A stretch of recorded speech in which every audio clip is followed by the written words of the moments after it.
Here we go, we're back in the classroom from the going outside. What the pond lily root looks like is an old pineapple.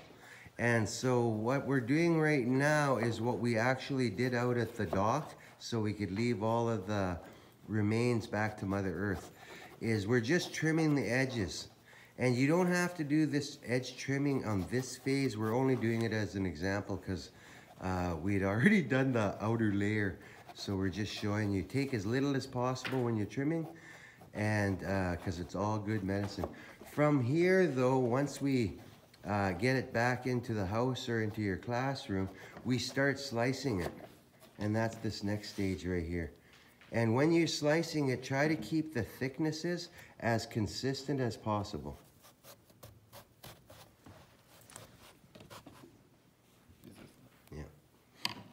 And a longer knife for this process is way better. No, keep going. He's brand new at it.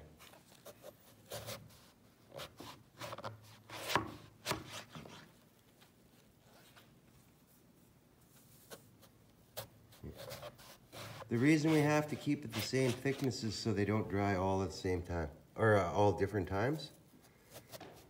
And each one of these, they're actually going to shrink about half the size that it is right now. Now, once we get this stage done, we're going to move it over to the next stage. And this part here is where we're stringing it. What we did was, we just got a great big needle, we strung our rope through it, and now we're... Used hemp? Yeah, we're using hemp. Never ever use any plastic rope, just natural rope, as natural as you can. And so you try to center it there like that. One of the ways that she could do it as well is she'll stack them all up and pull a hole through the middle and run it all out. A darning needle, or a darning needle, I think works really good for this too.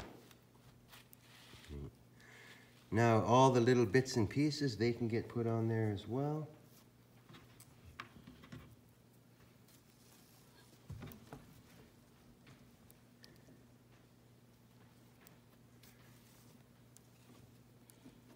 And from here, we're gonna find a cool, dark place. Not cold, a cool, dark place, because you don't want these getting moldy and taking too long. And try to keep them out of direct sunlight. We're gonna find a cooler, dark place. We're gonna grab the string. And this is just for example, once again, this is usually done in my basement. And so we already have a nail here, and we're gonna hook that guy up right on the wall, and we're gonna string our pond lily root across here. Be my nail. And so he's my nail. Yep, push it in. Can you push Oh, it? yeah. Oh, sorry.